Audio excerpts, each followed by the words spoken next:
call it BIOIsland. Sure, Puerto Rico's known for the sun and the sand, but its life sciences industry is hot, hot, hot. The governor of Puerto Rico will tell us about the business side of the island.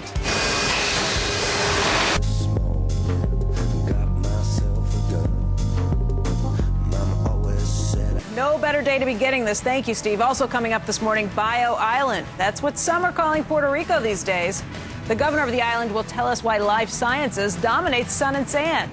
Coming up on Squawk, Puerto Rico is more than just beaches, rum, and sun. It's also life sciences, biotech, and manufacturing.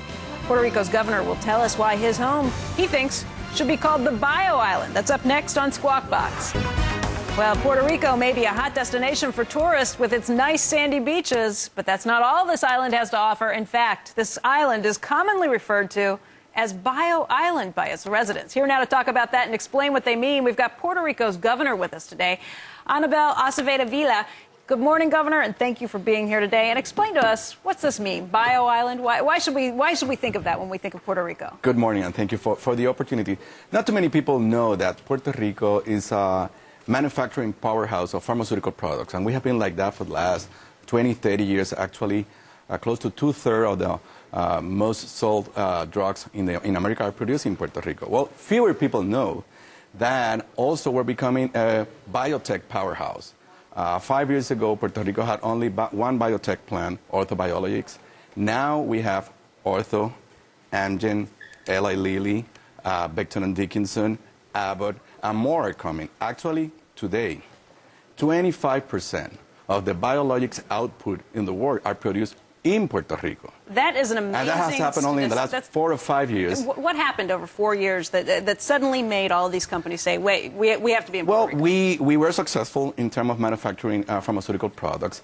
We're moving to a knowledge-based economy. We have the engineers, we have the PhDs in Puerto Rico, produced by the University of Puerto Rico and other universities in the mainland. So we're telling the companies, we're moving to a knowledge-based economy. We're also very much interested in R&D. And if you have been successful in manufacturing pharmaceutical products, we're ready for biotech, biologics, and they're coming. And do you have tax breaks as well? Of course, we have tax incentive, both under federal law and under Puerto Rico law, which are very, very attractive. That's the main reason. How attractive? I mean, under federal law for one thing, but under Puerto Rico law? Under Puerto Rico law, it could go down, depending on what type of product, it could go down to 2%.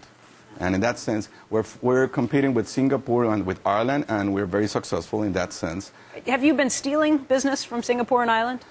From Ireland? No, I will say not stealing. Basically, whenever any of those companies are making a decision where to invest in terms of their new biotech plan or where to develop their new biologic products, we're competing with them, and sometimes we get the business. Sometimes it goes to Ireland, sometimes it goes to Singapore. But the big advantage in terms for the company is that you can do it in Puerto Rico, and since we are a Commonwealth of the United States, you are outside of Puerto Rico for tax purposes, outside of the United States for tax purposes, but you are within the United States. Right. For other, in terms of FDA, patent laws, and all that. So it's like you can offshore with us.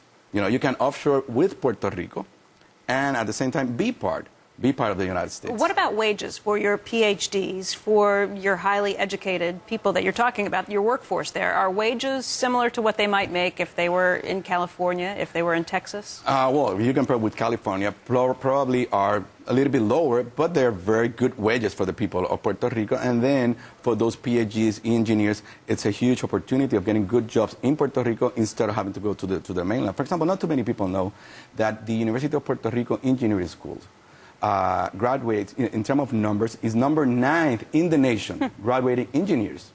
It's number 2, you're going to be interested in that, graduating women engineers in the nation. And of course, it's number 1, graduating Hispanic engineers.